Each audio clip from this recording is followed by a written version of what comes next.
In a city of glittering lights and endless lies, one man was worshipped like a god, Mr. Richard Hale, the billionaire who claimed to save the poor. But behind his perfect smile and marble mansion, he hid a secret so dark it could destroy everything he built. And when a poor housemaid named Anna Brooks stepped through his iron gates, two worlds collided, one of power and one of pain. She came to clean his house, but she would end up exposing his soul. This is not a love story. This is a story about power, lies, and the price of silence. The city woke early each morning to the hum of traffic and the gleam of glass towers catching the sun. Down on the main avenue, a black car glided through the crowd like a shark through smaller fish. People turned their heads, some raising their phones for a photo, others whispering his name. That's Mr. Richard Hale. To most of them, he was a symbol of success, wealthy, charming, generous beyond imagination. News anchors called him the man who gave back. His face smiled from magazine covers beside headlines that praised his charity foundations and business empire. He owned construction firms, hotels, tech startups, even a chain of private schools. Each time a ribbon was cut, cameras flashed and Richard spoke with that calm, controlled voice people trusted. "I believe in helping those who cannot help themselves," he'd say, and the audience would applaud. His suit always fit perfectly. His watch gleamed like a tiny sun on his wrist, and the world believed every word. But behind the high iron gates of the Hale estate, the truth lived in silence.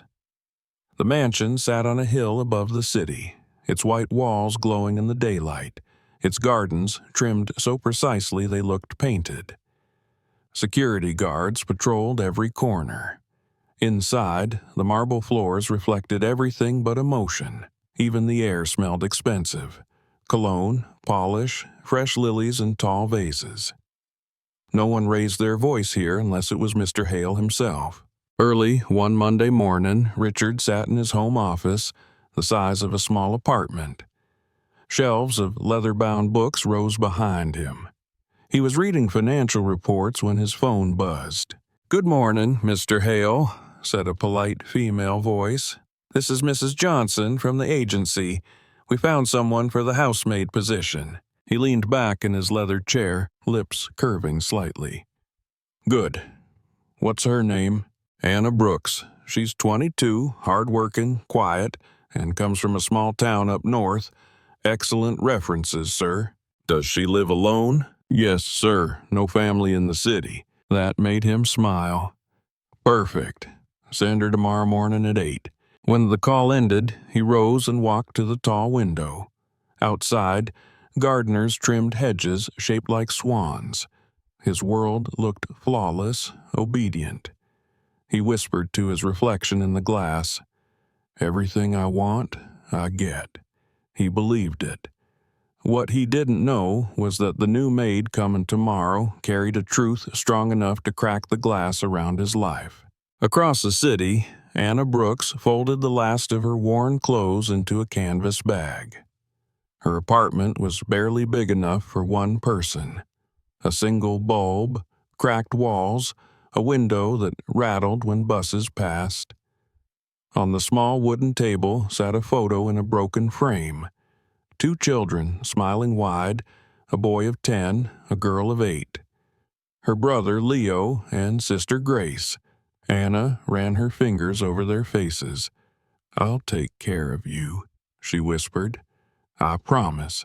The promise had been keeping her alive since the accident that took their parents the year before.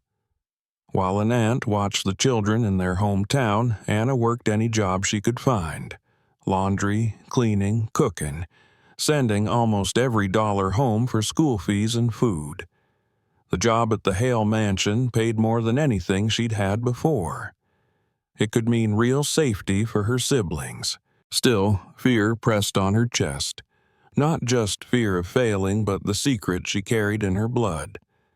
6 months earlier, when headaches and fevers wouldn't stop, she'd gone to a free clinic. The doctor, a gentle, middle-aged man, had asked her to sit before he spoke. She remembered the sterile smell of disinfectant and the hum of the fluorescent light above them. "Anna," he had said softly, "your test came back positive." At first, she didn't understand. Positive for what? He looked at her with those careful eyes doctors use when truth becomes a wound. For HIV. Her world had frozen. The words didn't fit in her ears. "That can't be," she'd whispered. "I've only been with one person, my boyfriend." "I'm afraid that's often how it happens," he'd said. "You'll need medication every day. It's manageable if you stay consistent." When she confronted her boyfriend, he denied everything, cursed her, and disappeared. For weeks she cried each night, feeling ruined, dirty, unworthy of touch or love. But whenever despair pulled her down, she saw Leo and Grace's faces in her mind. They still needed her. So she learned to swallow pills with cold water each morning and move forward. No one else knew. Not her aunt, not her friends. The secret lived inside her quietly like a sleeping fire. Now, as dawn touched the city, Anna packed her few belongings and whispered another prayer. "God, help me stay strong. Help me do this right." At 7 the next morning, she left the apartment wearing her best dress, a simple blue one, faded but clean. 2 buses later, she stepped into the kind of neighborhood she'd only seen on television. Wide streets, manicured lawns, driveways guarded by cameras. When she reached the Hale gate exactly at 8, her breath caught. The mansion stretched before her like a palace. The iron bars were taller than any fence she'd ever seen. Even the mailbox looked expensive. A uniformed guard approached. "What's your business here?" "Good morning, sir," she said politely. "My name is Anna Brooks. Mr. Hale is expecting me.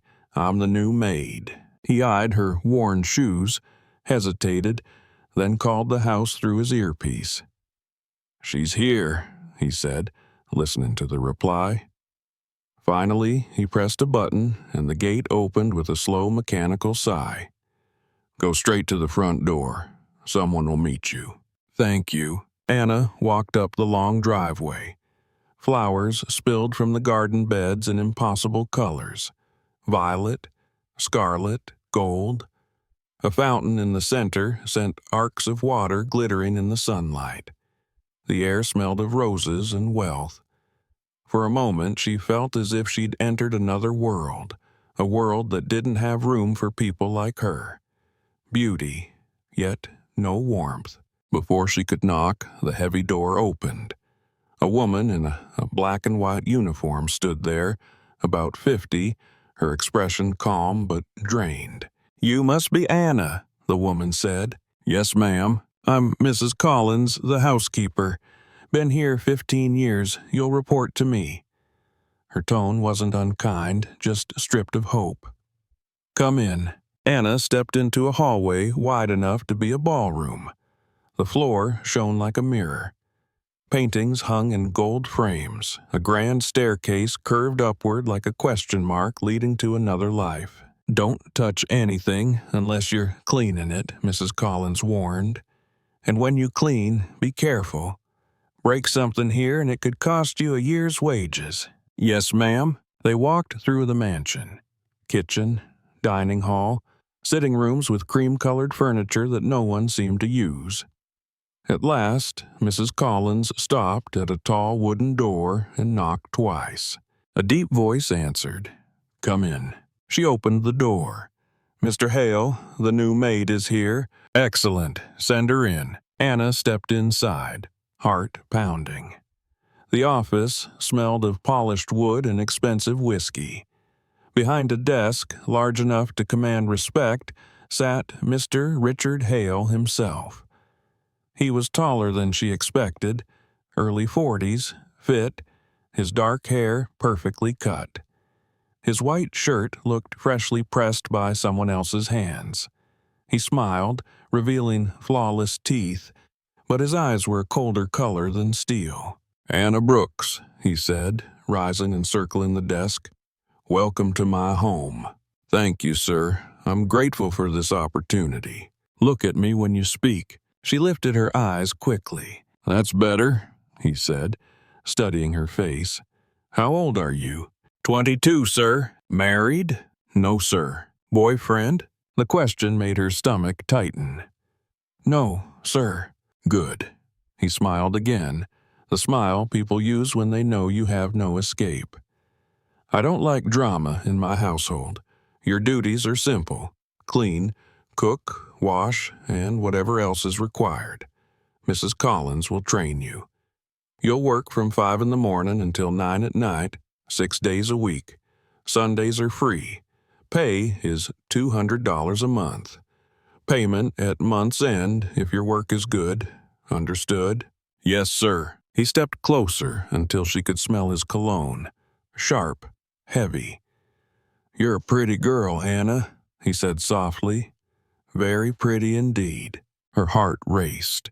She wanted to step back, but her feet wouldn't move. "I think we'll get along just fine as long as you're obedient." "Yes, sir," she whispered. "Good. Mrs. Collins will show you to your quarters." When Anna left the room, her legs felt weak. In the hall, Mrs. Collins looked at her face and seemed to understand. She only said, "Follow me." They walked through service corridors until they reached a small building behind the mansion. Peeling paint, rusted hinges. Inside was a narrow bed, one chair, a table, and a barred window.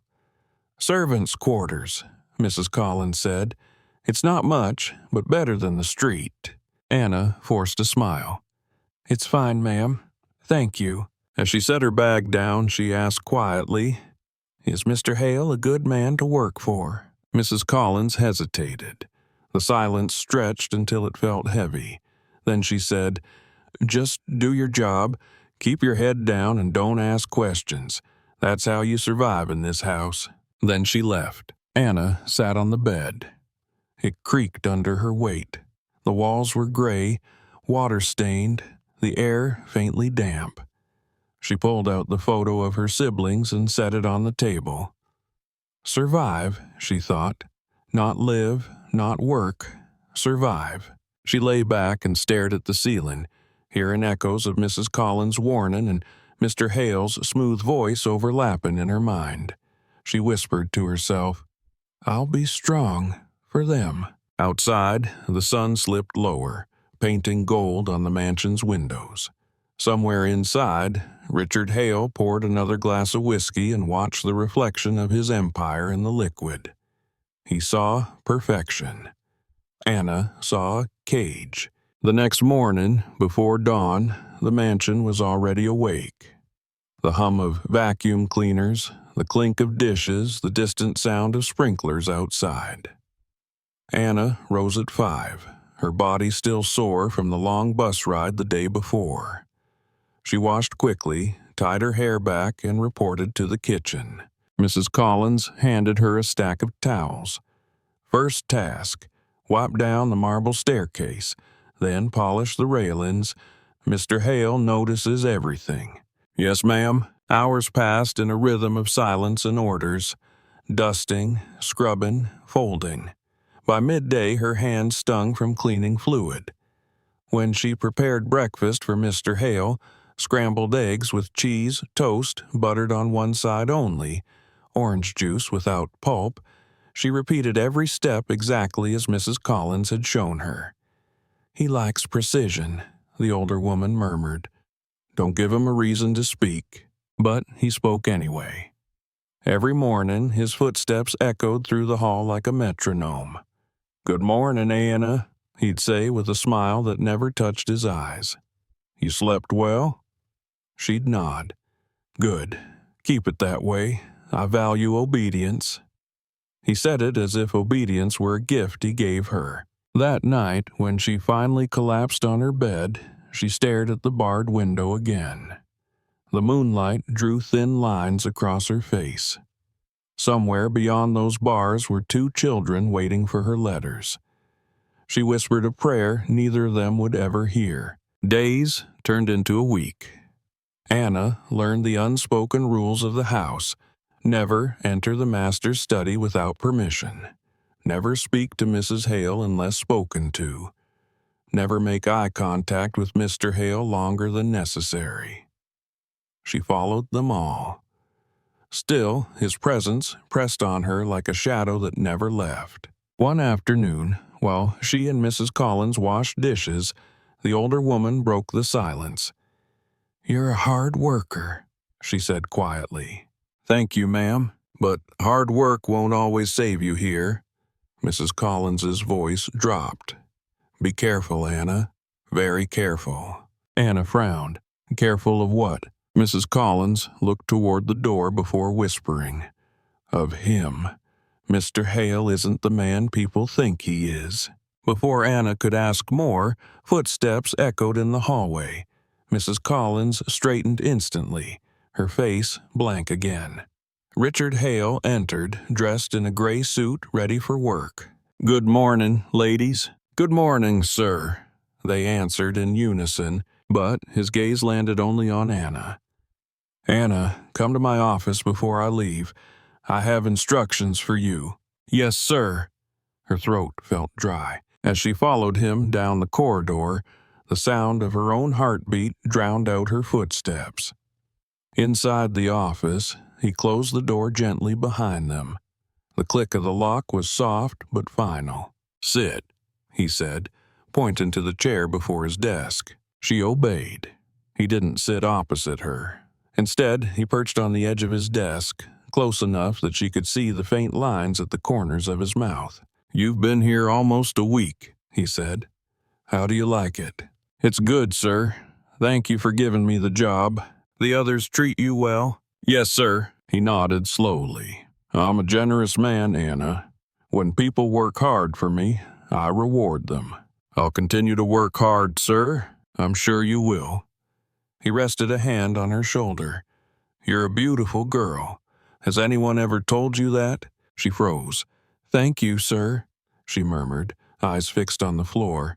"Look at me." She forced herself to meet his gaze. "You have lovely eyes." His hand slid from her shoulder to her cheek. "Do you know why I hired you? Because I'm a hard worker?" He laughed softly. "That too. But I saw something special in you." Her stomach twisted. The air felt heavy. Just then, a knock shattered the moment. "Mr. Hale?" Mrs. Collins' voice came through the door. "Your driver's here for the 9 o'clock meeting." Richard's jaw tightened. "I'll be right there." He stood, grabbed his briefcase, and looked back at Anna. "We'll finish this conversation later." When he left, Anna's legs nearly gave out. In the hallway, Mrs. Collins waited, worry etched on her face. "Are you all right?" Anna nodded weakly. "Come to the kitchen," Mrs. Collins said. "You need tea." Over steaming cups, the older woman spoke in a whisper. "He touched you, didn't he?" Anna's silence was answer enough. Mrs. Collins sighed, the sound of someone who'd seen too much. "You're not the first. There were others. Girls like you, young, poor, desperate. He starts with compliments, then favors, then—" She stopped, her hands trembling slightly. "If you resist, he fires you. If you talk, he ruins you. Some girls just disappear." Anna felt the blood drain from her face. "Disappear?" Mrs. Collins nodded. "He has friends in every office that matters. Judges, police, business leaders. No one crosses him." Anna stared into her tea, the reflection of the ceiling light trembling on the surface. "What should I do?" "Keep your head down," Mrs. Collins said. "Avoid being alone with him. Survive." "Survive," Anna repeated. The word tasted like ashes. That night, in her small room, she lay awake listening to the distant hum of the city below the hill. Somewhere out there, people laughed, lived, loved freely. She turned to the photo of Leo and Grace on her table. "For you," she whispered. "I'll survive for you." But another voice, quiet and certain, whispered back inside her mind. "Run, Anna. Run before it's too late." She closed her eyes against it. She couldn't run. Not yet. Tomorrow she would wake up again at 5, clean the marble floors until they gleamed, and pretend not to feel the monster watching her from behind the perfect smile of Mr. Richard Hale. The night inside the Hale estate never felt silent. Even when the world outside went still, something always whispered through the house. The faint hum of cameras, the creak of settling marble, the rhythm of footsteps that did not belong to the servants. Anna often woke to those sounds, her heart racing though nothing visible moved. Fear had a weight, and she carried it like another layer of skin. Each morning began before the first hint of light. The alarm clock by her bed buzzed at 5. She would sit up, swallow the pill that kept her alive, and whisper, "Just one more day." The mirror on the wall showed a pale, tired girl with eyes too old for her years. She pinned her hair neatly, tied her apron, and stepped into the cold hallway. Mrs. Collins was always first in the kitchen. The older woman's back was slightly bent, her hair pulled into a tight gray bun. "Mornin'," she would mutter without turning. The smell of coffee and bleach filled the air. "Mornin', ma'am," Anna would reply, forcing a small smile. Together they moved in quiet coordination, cleaning counters, laying breakfast trays, arranging flowers in the dining room. The mansion demanded perfection. Dust or fingerprints were treated like personal insults to Mr. Hale. By 7, the house gleamed again, as if the night itself had never touched it. At 8, the sound of leather shoes on marble meant he was awake.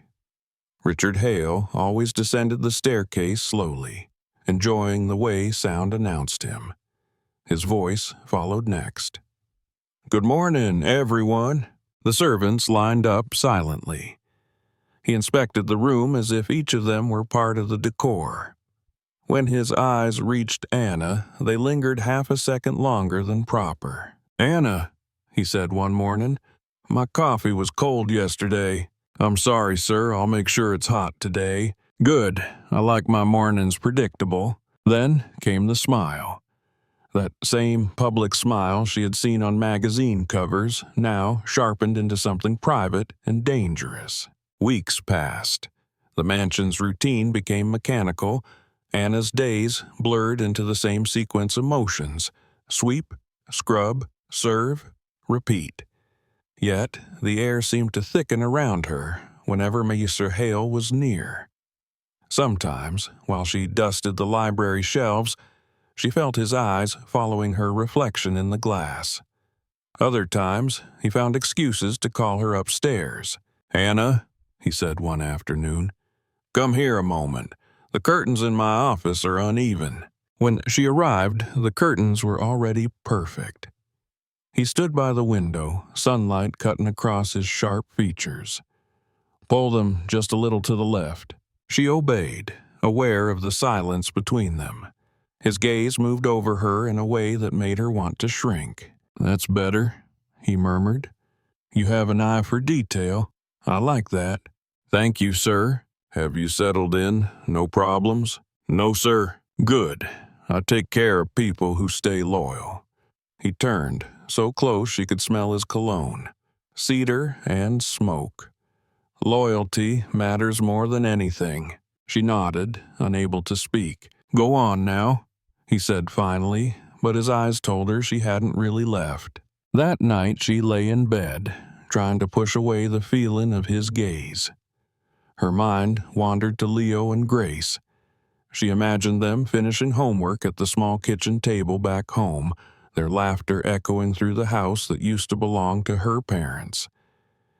Every dollar she earned went there. School supplies, food, medicine. That thought kept her breathing. Yet even the letters from her aunt began to sound worried. "Are you working too hard? You don't sound happy, my dear. Come home for a visit." Anna folded the letter carefully and placed it under her pillow. Home was too far away now. She couldn't lose the job, no matter how uneasy she felt. One evening, near the end of her second month, the mansion prepared for a charity dinner. Politicians, investors, and reporters would arrive to celebrate Mr. Hale's new foundation for women's empowerment. Anna and the staff worked from dawn till nightfall polishing silver, setting tables, arranging flowers. The irony stung like acid. By 7 o'clock, the guests arrived, men in tuxedos, women in diamonds. Laughter filled the hall like perfume. Richard Hale moved through the crowd like a practiced actor, his arm around Mrs. Catherine Hale, who wore a red gown and a frozen smile. "Darling," he whispered to her in public, "you look stunning tonight." Catherine smiled for the cameras, but when no one watched, her eyes went distant. She had played this role too long to forget the script. Anna served wine, trying to blend into the background. When she passed behind Richard, she heard him telling a senator, "Every woman deserves dignity and opportunity." The guests applauded. He caught Anna's glance and winked. Her hand shook so badly she almost spilled the wine. Later, when the party ended and everyone left, Mrs. Collins dismissed the other maids. "Go rest. I'll handle the kitchen." Anna stayed behind to collect glasses. The house felt different now, emptier yet heavier. She stacked plates in the dining room, unaware that footsteps were approaching. "Still working." She turned. Richard stood in the doorway, his tie loosened, a half-empty glass in hand. The smell of whiskey hung around him. "Yes, sir, just cleaning up. You work too hard," he said, stepping closer. "Sit down for a minute." "I'm fine, sir." "That wasn't a suggestion." His tone changed, soft but edged. "Sit." She obeyed. He sat beside her, too close, the heat of his body making her skin crawl. "You've been here 2 months now," he said, running a finger along the rim of his glass. "You're quiet, loyal, careful. I like that." "Thank you, sir. You know, I could double your salary, move you into a better room, maybe buy you something nice." "That's not necessary." He smiled, leaning closer. "You're shaking. Why are you afraid of me?" "I'm not afraid, sir." "Yes, you are." He set down the glass, his voice dropping to a whisper. "You should be." Her pulse hammered in her ears. She stood abruptly. "If you'll excuse me." His hand shot out, gripping her wrist. "Not yet." She froze. "I'm not a cruel man, Anna. I reward loyalty. But when people forget who's in control, I remind them." His eyes gleamed. "Now, smile for me." She forced a faint curve of her lips. He released her wrist slowly, almost tenderly. "Good girl. That's better. Go to bed." She hurried from the room, trembling so hard she nearly fell on the stairs. Behind her, his voice followed like smoke. "Sweet dreams." Sleep never came that night. She sat on the floor of her room, knees pulled to her chest. The bruise on her wrist darkened. Each time she closed her eyes, she saw his smile. By dawn, her pillow was wet with tears she hadn't noticed falling. Mrs. Collins found her in the morning, pale and shaken. "You didn't sleep," the older woman said quietly. "I'm fine," Anna lied. "No, you're not," Mrs. Collins sighed. "I told you to be careful. He's testing you. That's how it starts." "How what starts?" Mrs. Collins hesitated, then whispered. "The breaking. He enjoys it, making people feel small. Don't give him that." Anna looked down at her hands. "What can I do? I need this job." "Then protect yourself," Mrs. Collins said, pressing a small silver cross into her palm. "Keep this with you. It won't stop him, but maybe it'll remind you there's still good somewhere." Anna nodded, tears burning her eyes. Thank you. The next week passed in slow dread. Every creak of the door, every approaching footstep made her flinch. Richard's moods shifted without warning. Some mornings he was polite, even charming. Other days his voice cut like a blade. He called her sweetheart when no one else was around, Miss Brooks when his wife or guests were present. One rainy night, when thunder rolled over the hills, she was called again. "Anna," his voice echoed down the hall, "come to my office." She hesitated, heart pounding, but obedience had been trained into her. She went. Inside, the lights were dim. Rain streaked the windows. He stood by the fireplace, tie undone, a different kind of hunger in his eyes. "Lock the door," he said. "Sir?" "Lock it." She obeyed slowly. The click of the lock sounded final. "What do you think of me, Anna?" I don't understand, sir. Do you think I'm a good man?" Her voice trembled. "Everyone says so." He laughed quietly. "Everyone says so, but you've seen more than everyone, haven't you?" He moved closer. "Tell me the truth." She backed away until her shoulders hit the wall. "You're my employer." "Not tonight." His hand caught her chin, forcing her to look at him. "You're beautiful when you're scared." "Please don't." He kissed her. She tried to push him away, but he was stronger.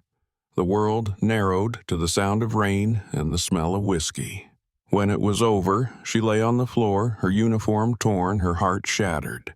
He adjusted his cufflinks as if nothing had happened. "Clean yourself up," he said coldly. "And remember, no one will believe you. You think the world cares about a maid's word against mine?" She said nothing. He threw a few bills at her feet.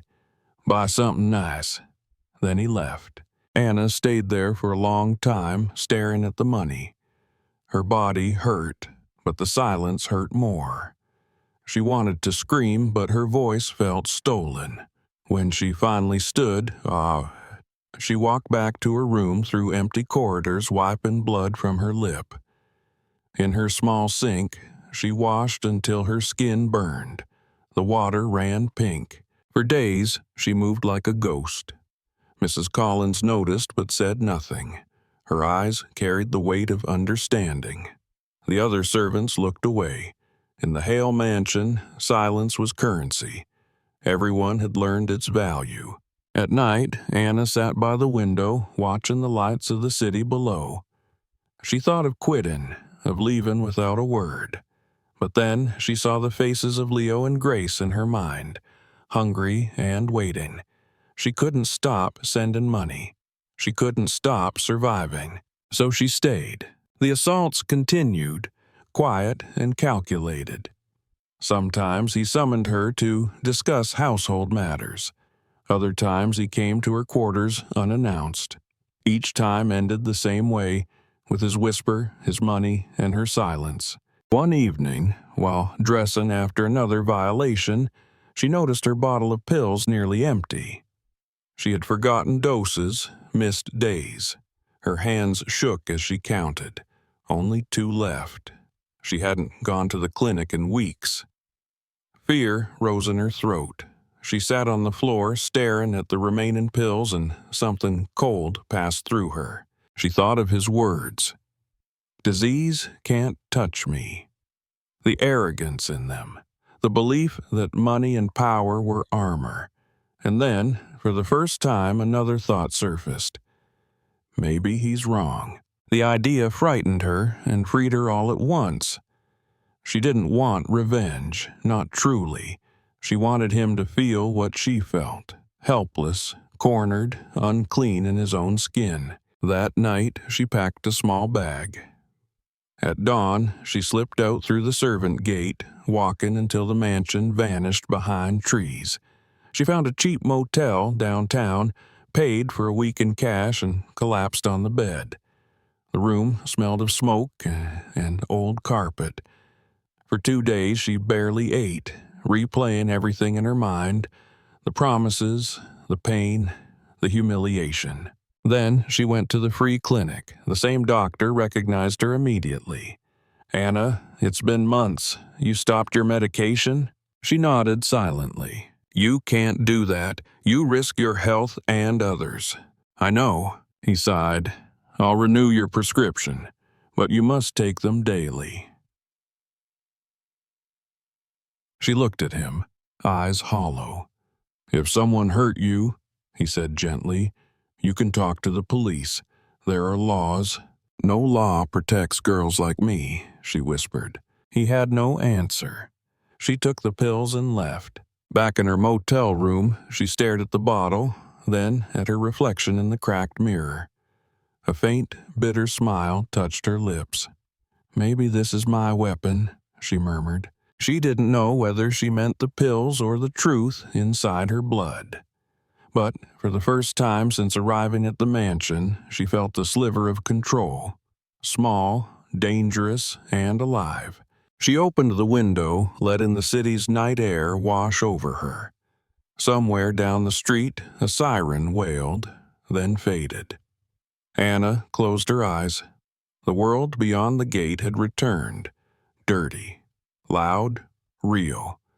And she would return to that other world soon, but not as the same girl who had walked in trembling. This time, she would not go to survive, she would go to fight. She turned off the light, lay back on the thin mattress, and whispered into the dark, "I have a weapon now." That whisper marked the end of fear and the birth of something colder. In the mansion on the hill, Richard Hale drank his evening whiskey, unaware that the quiet maid he had broken was already building the beginning of his end. The rain outside washed the streets clean, but not his sins. Nothing could. And when the dawn came, carrying the faintest glimmer of light across the city skyline, Anna Brooks opened her eyes and began to plan her return. The morning sunlight crept through the thin motel curtains, slicing across the room in pale, dusty lines. Anna lay on her back staring at the ceiling, the hum of traffic below rising like a pulse beneath the city's skin. The sheets smelled of cigarettes and detergent that had long lost its scent. She had not truly slept. Her body rested, but her mind kept moving, turning over every detail of what she would do next.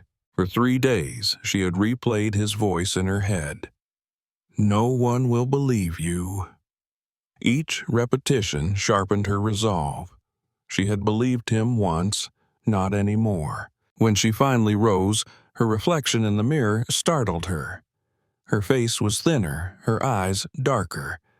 But there was something else there too, a quiet steadiness, like the calm that follows the eye of a storm. She brushed her hair back and whispered to herself, "You're not going back to beg. You're going back to end it." She ate a dry piece of bread from the motel vending machine, washed it down with water, then walked to a small electronics store 2 blocks away. Inside, under flickering fluorescent lights, she bought a used smartphone and a tiny recorder, the kind with a long battery life and a hidden mic.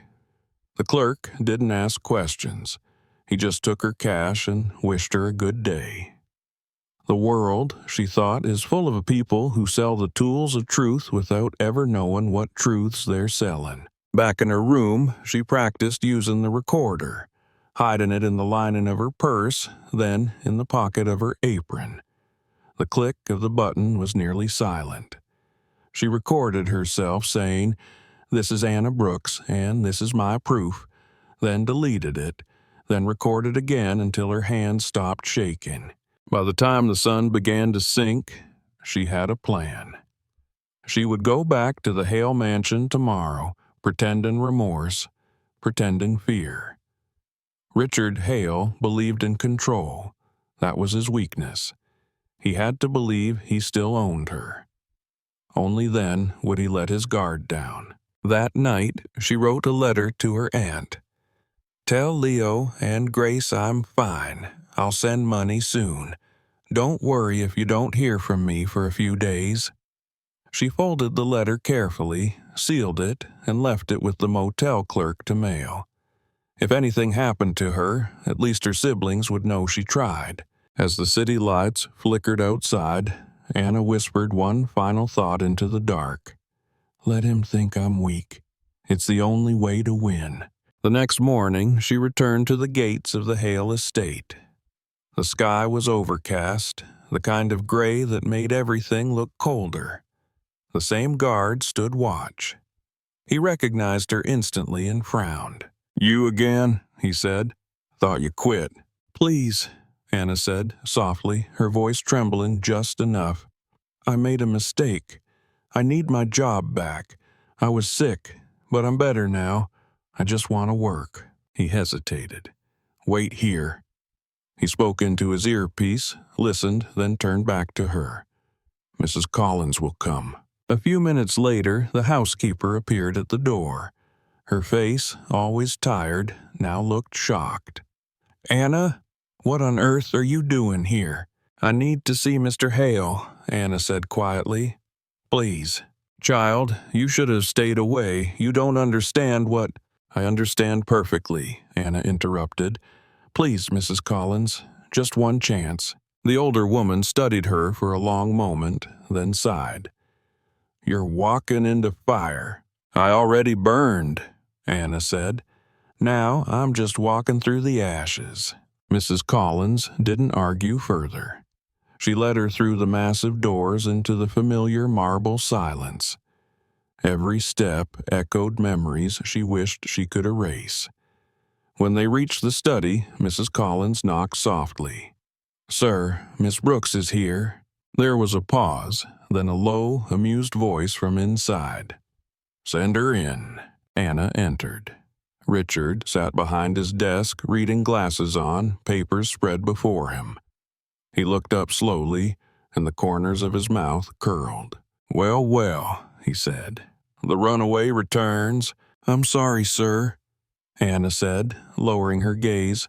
I shouldn't have left. I was scared. He leaned back in his chair, savoring the moment. Scared of what? Of losing everything. My job, my income. I need the work, sir. I'll do better. He rose, walking around the desk until he stood close enough for her to feel his breath. You think you can leave and come crawling back whenever you want? No, sir, she whispered.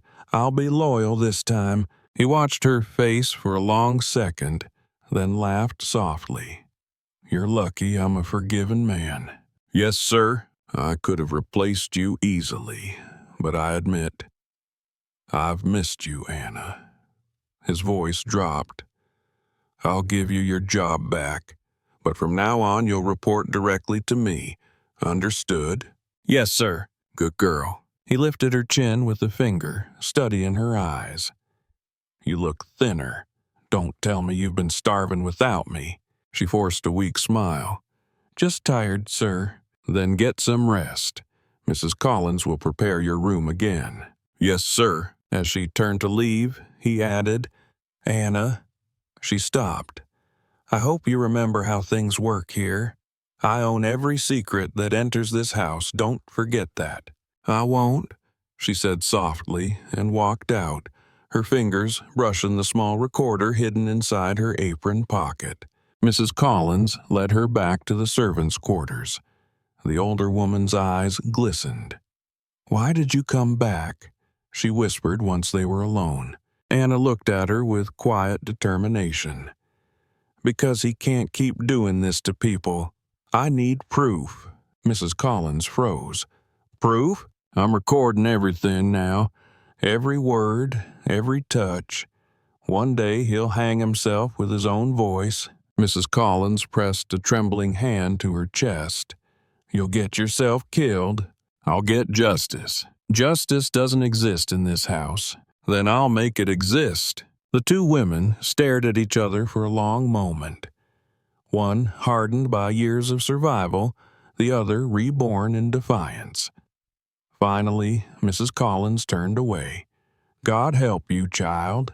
That night, Anna unpacked her few belongings, placed the small silver cross on her table, and set the recorder beside it. Her heart pounded, but her hands were steady. She pressed the button, whispered the date and time, then turned it off. Just knowing it was there gave her courage.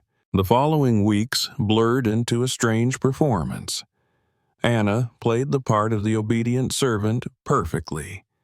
She smiled when spoken to, worked tirelessly, and even thanked him when he handed her extra money. He believed every moment of it. Richard's arrogance was his blindfold. He called her to his office for tasks, which always ended the same way, with his hands on her, his voice low and cruel. Each encounter burned into the small black recorder hidden beneath her blouse. The first time she heard his voice on playback, she shook so badly she had to sit down. But she kept recording. Each file was another stone in the wall she was building between them. Mrs. Collins noticed her newfound calm. "You're not the same," she said one morning. "I can't afford to be," Anna replied. "Fear won't save me. Truth will." The older woman looked around nervously. "Keep your voice down. I'm not afraid anymore." "You should be," Mrs. Collins whispered. "He's getting worse. Mrs. Hale's been traveling for weeks. There's no one to temper him." Anna hesitated. "Where did she go?" "Europe, I think. Charity tours. She never stays long when he's like this." "Like what?" Mrs. Collins gave her a tired, pitying look. "Like a man who thinks God himself owes him forgiveness." By early autumn, small signs of change began to appear. Richard seemed tired, distracted. He rubbed his temples often, his once perfect posture slouching slightly. He coughed during breakfast meetings, dismissing it as nothing. "Just a cold," he muttered when Anna handed him tea. But she noticed the weight he'd lost, the pallor under his tan. Sometimes his hands shook when he reached for a glass. She said nothing, only observed, recording each moment, his coughing, his denial, his anger at his own weakness. One evening, he summoned her to the study as usual. She entered quietly, closing the door behind her. He stood by the mirror, staring at his reflection with a strange expression. When he turned, his eyes were red. "Anna," he said softly, "do you believe in karma?" She blinked. I don't know, sir." "People say you can't outrun your sins." He laughed bitterly. "Do you think that's true?" "I think people get what they give," she said carefully. He nodded slowly. "Maybe. Or maybe the world is just chaos." Then, almost casually, he added, "I've been feeling unwell lately, but I suppose it's just stress, too many responsibilities." She forced a sympathetic smile. "You should rest more, sir." "Yes," he murmured, looking past her. "Rest." His voice carried a note of exhaustion she had never heard before. When she left the room, she leaned against the hallway wall, trembling.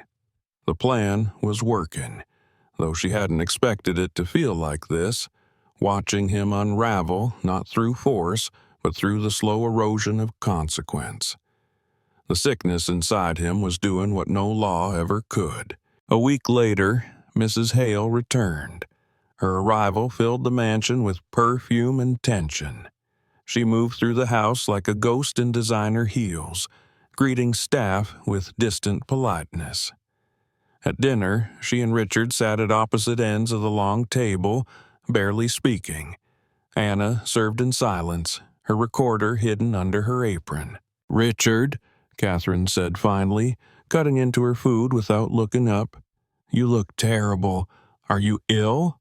"Just tired," he said shortly. "You should see a doctor." "I already have." "And?" He didn't answer. Catherine's eyes narrowed. "You're hiding something." "I'm hiding nothing," he snapped, then forced a smile. "Stop worrying, dear. You'll get wrinkles." Catherine set her fork down and stared at him. "I know that tone. It's the same one you used before every scandal you paid to disappear." "Careful," he warned. "You forget who you're talking to." "No," she said coldly. "I forget why I'm still talking to you." Anna lowered her eyes, pretending not to hear. but her recorder caught every word. It captured the sound of a perfect marriage cracking in real time. That night, Anna walked past the master bedroom and heard shouting. "You're lying to me," Catherine's voice rang out. "Who is she this time?" "Don't be ridiculous," Richard barked. "I saw the messages. Royal Hotel, blue dress, 2 p.m. You didn't even bother deleting them properly. Stay out of my phone. You're destroying what little dignity I have left." "Then stop looking for pain where there is none." A slap followed.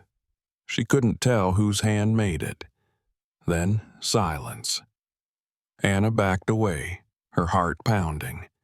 She didn't want to see them, didn't want to be caught listening, but she knew what those words meant. Catherine had found the messages he had once sent her. Royal Hotel, blue dress, 2 p.m. The same pattern, the same script. She returned to her room, sat on the edge of her bed, and pressed record again. Her voice was steady. "He's getting weaker. He's losing control. The wife knows something." Outside, thunder rumbled in the distance, rolling over the hills. Inside, Anna's resolve solidified. Every lie he had built was beginning to collapse under its own weight. She didn't need to lift a finger. She just had to let the truth breathe. 2 days later, Mrs. Hale confronted her in the kitchen.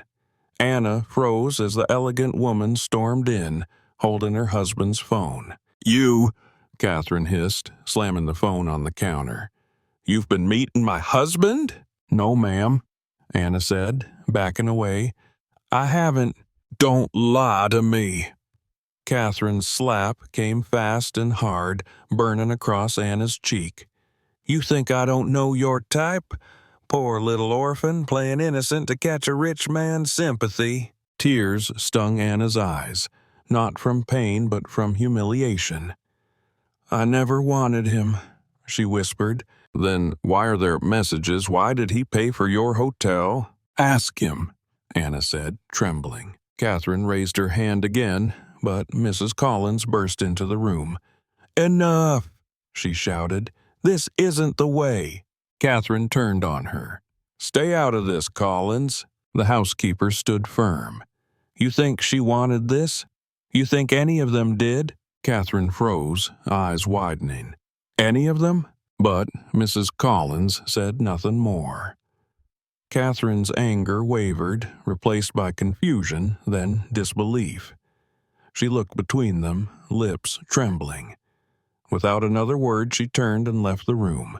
Anna collapsed against the counter, breathing hard. Mrs. Collins touched her shoulder gently. "It's starting," she said. "The truth always finds a way out." Anna nodded, tears falling silently. Let it come. That night, Richard received a call from his doctor. Anna overheard through the thin office door. Short sentences, a pause, then the crash of glass against the wall. She pressed her ear to the door, catching fragments. "Can't be right. Tests don't lie. Positive." Then silence. When the door opened suddenly, she stumbled back. He stood there, face pale, sweat beading on his forehead. "Get out of my sight," he growled. "All of you." The next morning, he didn't come down for breakfast. Mrs. Collins whispered that he'd called his lawyer. Catherine left the house before noon. The mansion, once echoing with power, now felt hollow.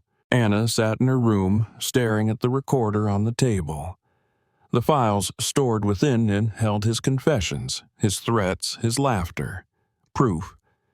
But she also knew the sickness spreading through his body was its own confession, one no court could dismiss.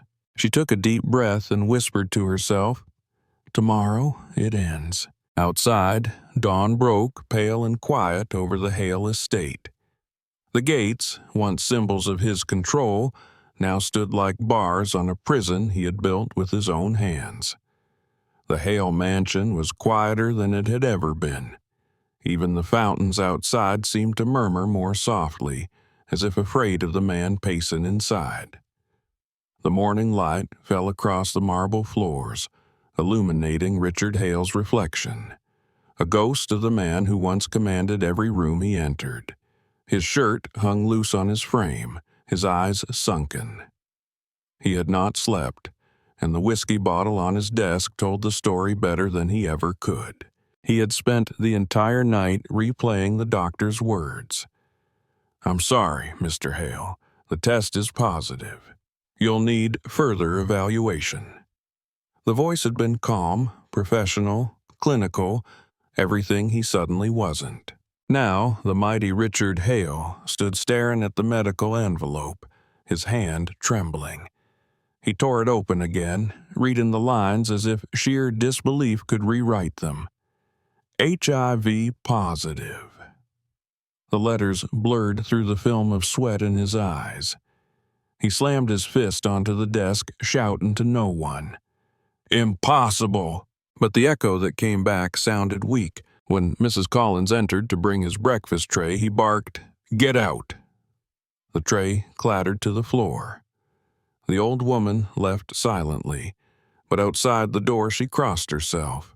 She had seen the signs, the fear behind his anger, the cracking of his perfect mask. Somewhere, deep inside, she knew justice had started moving. Anna, down in the servants' quarters, heard the commotion. Her stomach twisted, not with pity but with the strange weight of vindication. The truth was finally touching him. Yet, even as she thought it, a flicker of dread crossed her mind. Power, when cornered, often turns violent. She buttoned her apron and whispered, "Stay calm. Don't show anything." At noon, Mrs. Collins found her polishing silver. "He knows," the older woman said quietly. "He got his test results." Anna looked up. "What did he do?" "Drank, screamed, broke things. He'll look for someone to blame." Their eyes met.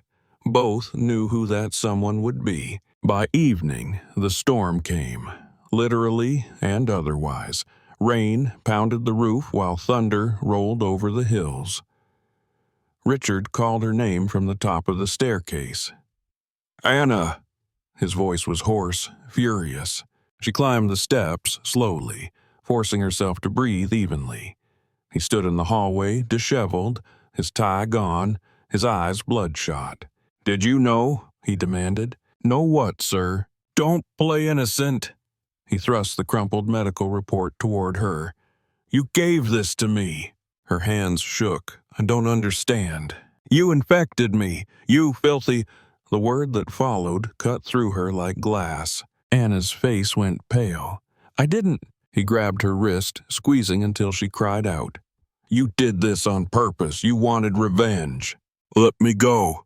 Tell me the truth." His spit flecked her face. "You planned this, didn't you? You came back to destroy me." She yanked free, backing away.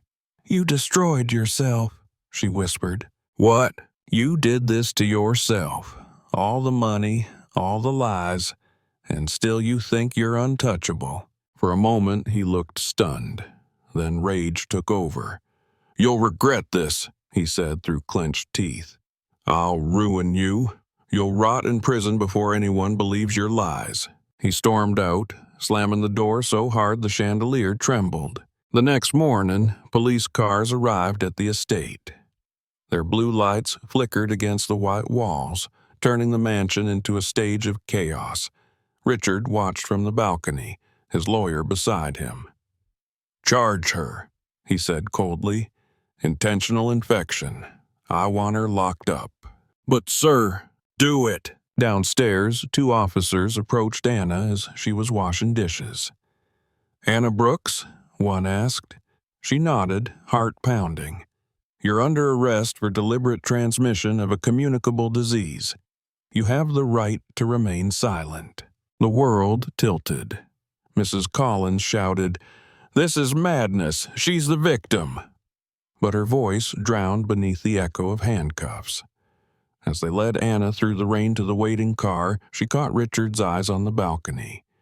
He looked almost triumphant, until he coughed violently into his handkerchief. staining it red. At the station, the interrogation room smelled of coffee and damp paper. A young female officer brought her a cup of water and said softly, "Someone will be here soon to represent you." Hours later, the door opened and a woman in a gray suit stepped in. "Anna Brooks?" she asked gently. "I'm Nancy Reed from the Legal Aid Center. I'm your attorney." Anna nodded numbly. Nancy sat opposite her, setting down a folder. "I read the file. They're claiming you intentionally infected your employer. Is that true?" Anna shook her head, tears spilling. "He forced me. He hurt me. I tried to leave, but he dragged me back. I never wanted any of this." "Okay," Nancy said calmly. "Start from the beginning. Everything. Don't leave anything out." For the next hour, the small room filled with the sound of Anna's trembling voice as she recounted months of fear, the manipulation, the assaults, the threats, the humiliation. When she finished, Nancy's face was pale with anger. "Do you have any evidence?" Anna hesitated, then reached into her pocket. "Yes." She placed the small recorder on the table. "Everything is here. His voice, his threats, even the part where he says disease can't touch him." Nancy picked it up like it was a grenade. "You're telling me you recorded him without consent?" "Yes, that's technically illegal, but it might be admissible if it proves coercion." She pressed her hands together, thinking. "You just gave me ammunition. We'll fight this." Anna exhaled shakily. For the first time in months, someone had said we. News spread faster than truth. Within a week, tabloids splashed headlines across every screen. "Philanthropist Richard Hale victim of vengeful maid." "Wealthy CEO sues former employee for biological attack." Catherine Hale watched the coverage from her hotel room downtown, eyes hollow. She replayed his interviews, his careful sorrow, his feigned dignity, and finally understood the depth of his deceit. When the reporter asked about Anna Brooks, Richard's voice dripped with false compassion. "It's tragic," he said. "I tried to help her, but she repaid kindness with cruelty." Catherine turned off the TV. In the mirror, she saw a woman who had spent years believing in a man built entirely out of lies. Quietly, she called her driver. "Take me home." The first court hearing drew a crowd. Cameras flashed outside the courthouse as police escorted Anna in handcuffs. She kept her head down, the whispers slicing through the air. Inside, Nancy guided her to the defense table. Across the aisle, Richard Hale sat surrounded by lawyers, his face carefully composed but his hands twitching. When the judge entered, the room rose. The prosecutor began with practiced sympathy. "Your Honor, this case is simple. The defendant knowingly endangered her employer, a respected citizen, out of resentment. She confessed to being HIV positive and continued relations with him without disclosure." Nancy stood slowly. "Your Honor, my client never consented to those relations. She was coerced, assaulted, and silenced under threat of unemployment. We have recordings to prove it." The judge raised an eyebrow. "Recordings?" "Yes, Your Honor." The courtroom buzzed. Richard shifted uneasily. Nancy pressed a button on a small speaker. The room filled with his voice, smooth, commanding, unmistakable. "If I want you, you say yes. That's how this works." Gasps rippled through the audience. Catherine Hale, seated quietly in the back, closed her eyes as if the sound itself confirmed what she had always feared. Richard sprang up.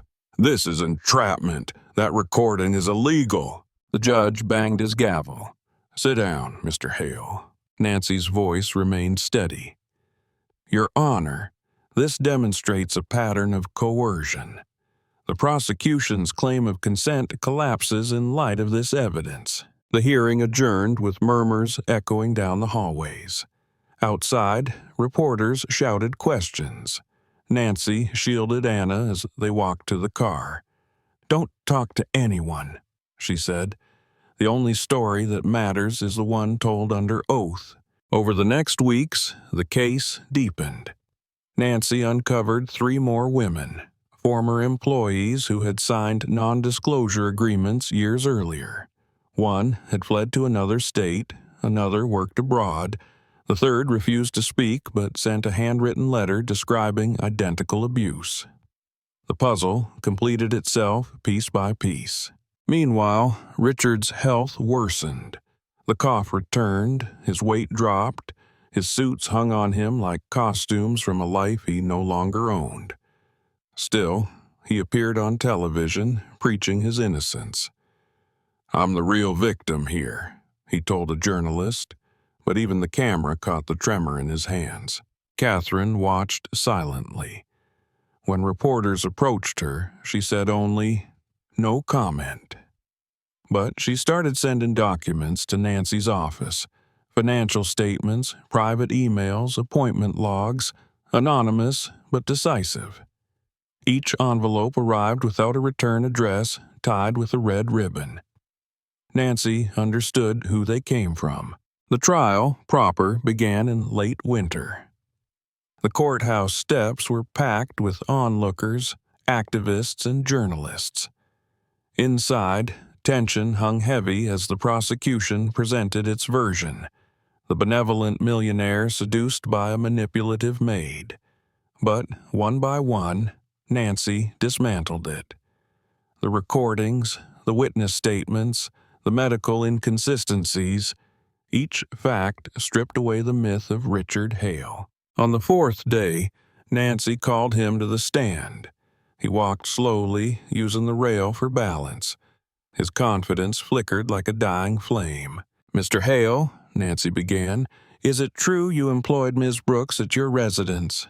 "Yes." "And that you had a sexual relationship with her?" "I did not. She forced herself on me." "Interesting."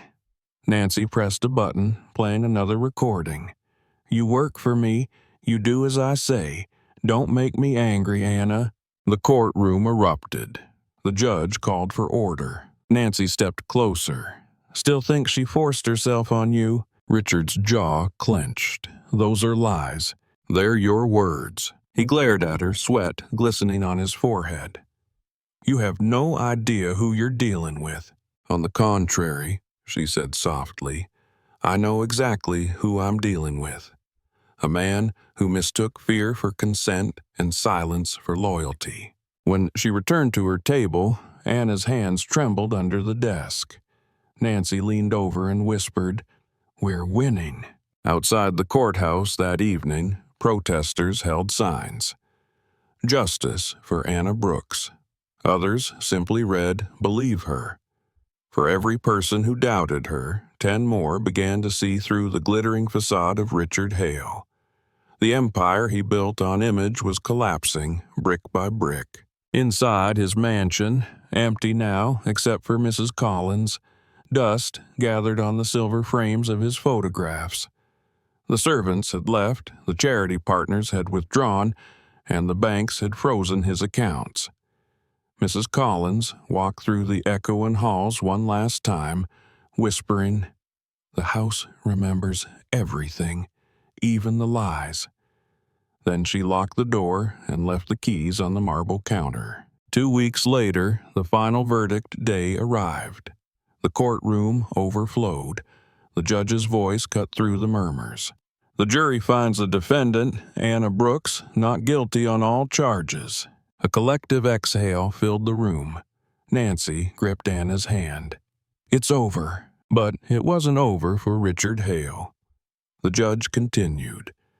"Furthermore, in light of new evidence, the court orders a criminal investigation into the plaintiff, Mr. Hale, for multiple counts of assault, coercion, and obstruction of justice." Catherine rose quietly from her seat. For the first time in years, she smiled, not out of joy but release. Richard slumped forward, eyes wide. His lawyer whispered frantically, but he didn't move. The gavel came down like a final heartbeat. Outside, cameras flashed as Anna stepped into the winter sunlight. Reporters shouted her name, but she didn't answer. She simply looked up at the gray sky, breathing in the cold air as if it were freedom itself. Nancy touched her arm. "You can start over now." Anna nodded. "I don't know where yet, but yes." As they reached the car, Catherine Hale approached. For a moment, the two women just looked at each other, the wife and the servant, both survivors of the same man in different prisons. "I'm sorry," Catherine said quietly. "I should have seen it sooner." Anna shook her head. "You saw what he wanted you to see." Catherine's eyes glistened. "What will you do now?" "Live," Anna said simply. "Just live." Catherine extended her hand. "If you ever need anything," Anna took it gently. "Thank you." They parted without another word. That night, news networks across the country aired the verdict. Footage showed Richard Hale being escorted into a police car, his once impeccable suit hanging loosely on his frame. Commentators debated how the nation's most generous man had hidden such cruelty for so long. Hashtags filled the screens. Support groups reached out to other victims. A movement began, one that bore her name. In her small apartment downtown, Anna watched the coverage for a while, then turned off the TV. Silence filled the room. Peaceful, not heavy. She opened the window and let the cold night air brush her face. On the table lay her recorder, now empty. She had deleted every file. The past no longer needed to live in her pocket. Her phone buzzed with a message from Nancy. "We did it." She typed back, "Thank you for believing me." Meanwhile, in the city hospital, Richard Hale stared at the ceiling, an IV dripping beside his bed. The TV above him played his own downfall on repeat. His name, once golden, now spoke only of disgrace. He closed his eyes, hearing echoes of his own words. "If I want you, you say yes." They sounded monstrous now. For the first time in his life, no one was listening. A month later, Anna stood on a small hill overlooking the orphanage her siblings attended. Leo and Grace ran toward her, laughing, their arms flung wide. She dropped to her knees, hugging them tightly. The winter wind carried their laughter across the grass, clean and bright. She promised herself silently, "They will never know that part of my story, only that I survived it." As the sun dipped behind the city skyline, she turned toward the road. Her life stretched ahead, uncertain but hers. Every scar, every memory, every breath belonged to her again. She whispered into the wind, "Power doesn't make you untouchable, and silence doesn't last forever." The wind seemed to answer by carrying her words away, not erased, but finally free. The snow had almost melted by the time the newspapers stopped printing his name. What remained were fragments, a ruined empire, a few shuttered charities, and a mansion that stood like a tomb above the city. The gates of the Hale estate stayed locked, the gardens overgrown, the windows dark. People whispered that even the fountains had frozen over from shame. Inside a hospital room not far away, Richard Hale lay staring at the ceiling tiles. Each one looked the same, pale squares of emptiness. Machines hummed softly beside his bed, counting the seconds he refused to measure. His wrists, once decorated with gold watches, were now thin and bruised from needles. The world had stopped listening to his voice. Only the beeping monitor still answered him. The doctor entered quietly, clipboard in hand. "Mr. Hale, how are you feeling today?" Richard turned his head slightly, like a ghost waiting for permission to vanish. The doctor didn't smile. "Your blood pressure is stable. We'll continue treatment." "For what?" Richard muttered. "You can't cure reputation." When the doctor left, he reached for the remote and turned on the television. A talk show was playing, a panel of journalists discussing the fall of the billionaire. His face flashed across the screen, followed by clips from the trial. The words predator, manipulator, disgrace floated in bold letters below his photo. He threw the remote at the wall, shattering it. The nurse rushed in, startled. "Turn that off," he shouted. Then his voice broke. "Please." The nurse nodded and switched off the screen. When she left, silence filled the room again. For the first time in his life, he felt small inside the space he could no longer control. Across the city, Anna Brooks woke before dawn. Her small apartment smelled of rain and coffee. She sat by the window, watching early buses crawl through the wet streets. The world outside was ordinary again. No cameras, no headlines, just people moving forward. She had found a new job at a community center, cleaning classrooms and helping with paperwork. The pay was modest, but it was honest. Each morning, she passed the mirror and saw a different reflection. Not the trembling girl who once bowed her head to survive, but a woman who had learned to stand straight even when the wind blew against her. Her scars hadn't disappeared. They had simply changed shape, becoming part of the story she no longer feared to tell. She arrived at the center early, as usual. Children's drawings covered the walls, bright suns, crooked houses, stick figures holding hands. The air smelled of chalk and hope. Mrs. Lewis, the director, smiled when Anna walked in. "You're always first," she said warmly. "The kids adore you." Anna smiled back. "They give me more than I give them." At lunchtime, she helped a little girl named Mia fix her broken shoelaces. The child looked up and asked, "Miss Anna, is it true you were on TV?" Anna froze for a second, then nodded. "A long time ago. Did you do something bad?" She shook her head gently. "No, sweetheart. I just told the truth." Mia seemed satisfied and ran off to play. Anna watched her go, her throat tightening. Telling the truth had cost her everything, but it had also given her something she hadn't known she could have again: peace. One evening, after work, Anna received a call from an unfamiliar number. "Miss Brooks," said a male voice, "this is St. Vincent Hospital. Mr. Richard Hale has listed you as someone he wishes to see." She froze. "That must be a mistake." "No, ma'am, he specifically requested you." She hung up without answering. The name itself was enough to pull her back into memories she had spent months trying to bury. But that night she couldn't sleep. His face kept rising in her mind. The arrogance, the control, and now, perhaps, the decay. Why would he want to see her? An apology? A trap? By dawn, she had made her decision.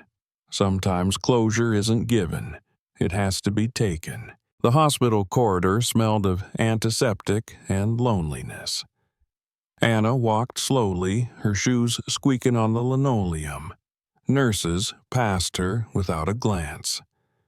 When she reached room 407, she hesitated, her hand hovering near the door. Through the small window, she could see him, older, thinner, the lines of power replaced by veins of fear. She knocked once and entered. Richard turned his head. For a moment, disbelief flickered in his eyes. "You came." She stood near the door, arms crossed. "You asked for me." He tried to sit up, but winced from pain. "I wanted to see your face one last time." "Why?" "Because you're the only person who ever saw me without the mask." His voice was rough, tired. "The world thinks I'm a monster. Maybe they're right." "Maybe?" she said quietly. He looked away. "You wanted justice. You got it. The press, the courts, they took everything. Are you satisfied?" She walked closer, stopping at the foot of the bed. "Justice isn't about satisfaction. It's about truth." He laughed weakly. "Truth is a luxury.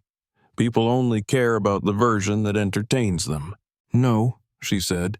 "People care about the version that hurts them less, but pain is still truth.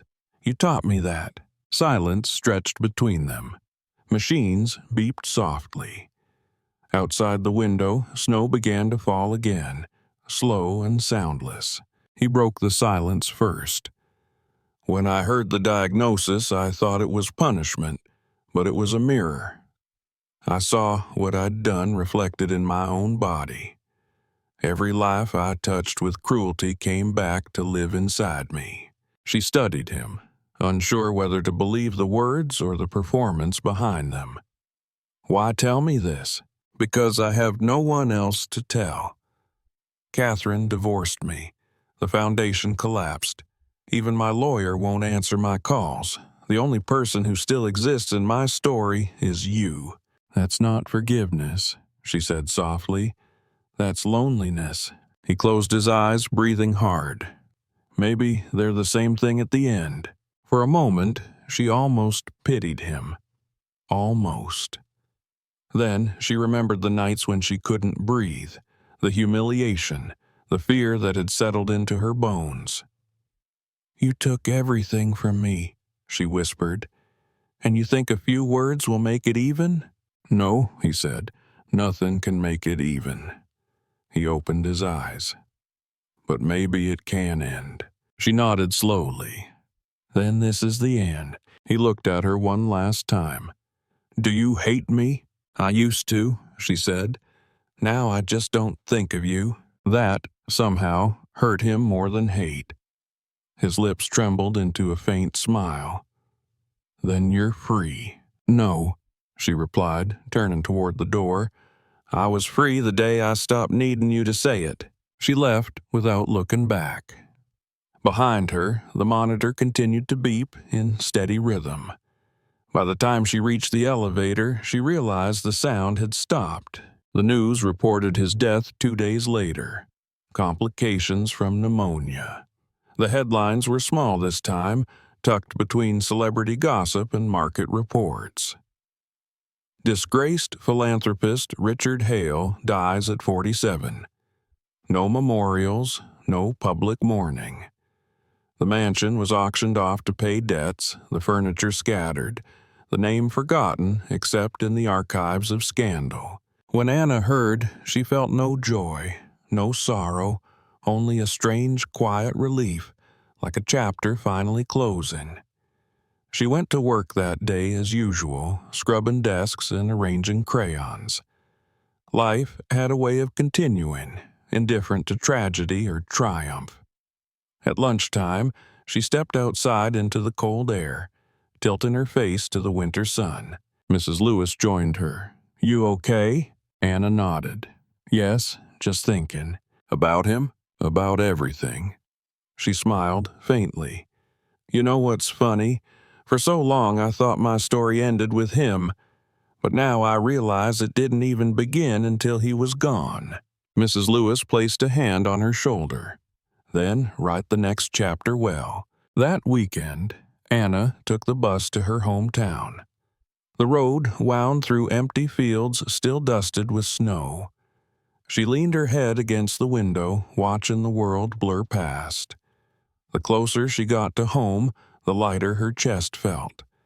At the station, Leo and Grace were waiting. Grace ran first, her hair flying. Anna! Anna caught her in her arms, laughing. You've grown so much. Leo, taller now, smiled shyly. Aunt said you'd visit soon. I kept my promise. She kissed his forehead. You're safe. That's all that matters. They spent the evening by the fire, eating soup and telling stories. The house smelled of wood smoke and warmth. For the first time in years, Anna laughed without flinching at the sound. Later, when the children were asleep, her aunt poured tea and sat beside her. You look peaceful, the old woman said. Different. I am. What happened in the city? Anna looked at the flames, their reflections dancing in her eyes. Something ended. Something began. The aunt didn't press further. Then leave it there. The past has long arms, but it can't grab what you refuse to carry. Anna smiled. You always know what to say. Weeks turned into months. Spring arrived, painting the city with color again. Anna returned to work, now promoted to program coordinator. She started organizing workshops for women, teaching them about rights, self-protection, financial independence. The first day, only 6 women came. By the end of the month, there were 40. During one session, a young woman raised her hand nervously. "Miss Anna, how did you learn to be brave?" Anna thought for a moment before answering. "By being afraid first. Bravery isn't the absence of fear, it's deciding something else is more important." After class, she walked home under blooming cherry trees. The air smelled sweet, the sky wide and open. She paused on a bridge overlooking the river and watched the water flow. Steady, unbothered, infinite. The world no longer looked divided between victims and villains. It looked alive again. One evening, she received an envelope in the mail. No return address, only her name written in neat, familiar handwriting. Inside was a single folded letter and a key. The letter read, "To Miss Brooks, if you're reading this, I am gone. This key belongs to a safety deposit box at First National Bank.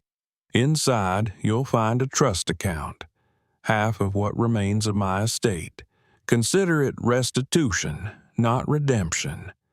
I know money can't erase what I did, but perhaps it can build something better in the hands of the one person who deserved more than I gave. R.H." Anna read it twice, then folded it slowly. She didn't cry, but her throat ached with something close to sorrow. The next day, she visited the bank. Inside the box was a check and a small velvet pouch. She opened it to find the silver cross Mrs. Collins had once given her, the one she'd lost months before. Somehow, it had found its way back. She took it as a sign, not of forgiveness, but of completion. That afternoon, she met with Mrs. Lewis. "I want to start a fund," Anna said, "for women like me, a place where silence doesn't win." Mrs. Lewis nodded. "We'll name it after you." "No," Anna said softly. "Name it after every woman who was told to keep quiet." And so they did. The Brooks Foundation for Voices Unheard opened that summer, offering legal aid and counseling to survivors. Reporters came again, but this time the cameras didn't frighten her. When one asked, "What inspired this project?" she answered simply, "Pain turned into purpose." Months later, she visited Mrs. Collins, who now lived in a small seaside town. The older woman's hair was white, her hands frail but steady. "You did it, child," she said, holding Anna's hands. "You turned his poison into medicine." Anna smiled. "I just stopped letting silence speak for me." They sat by the window watching the tide roll in. The sea whispered like forgiveness without words. On the anniversary of the trial, Anna returned to the hill overlooking the old Hale estate. The mansion had been sold and renovated, its new owners unaware of the ghosts buried beneath the marble. She stood by the gate, listening to the wind. For a moment, she could almost hear the echoes of her younger self walking those corridors, afraid and small. She closed her eyes and whispered, "Rest." A gentle breeze answered, carrying away the last of the memories. As she walked back down the hill, her phone buzzed. A message from Leo. "Got accepted to university." Another from Grace. "Won first prize at art fair." She laughed. Tears brightened her eyes. The future was no longer something she feared. It was something she was building, brick by brick, with her own hands. That night, she wrote in her journal, the same one she'd carried since the beginning. "There was a time I thought my voice was small, but even a whisper can start an avalanche if it's true. I forgive the world for being cruel. I forgive myself for surviving it." She closed the notebook, turned off the light, and lay down. Outside, rain began to fall, tapping softly against the window. not like the storms that once terrified her, but like a lullaby reminding her she was safe. In another world, perhaps, Richard Hale was still pacing marble floors, still believing power made him immortal. But in this world, Anna Brooks slept peacefully, her breathing steady, her dreams finally her own. The city carried on outside, indifferent yet alive, proof that even after ruin, life insists on beginning again. And in that quiet rhythm, somewhere between sorrow and sunrise, the story that began with silence ended in something louder, brighter, unbreakable.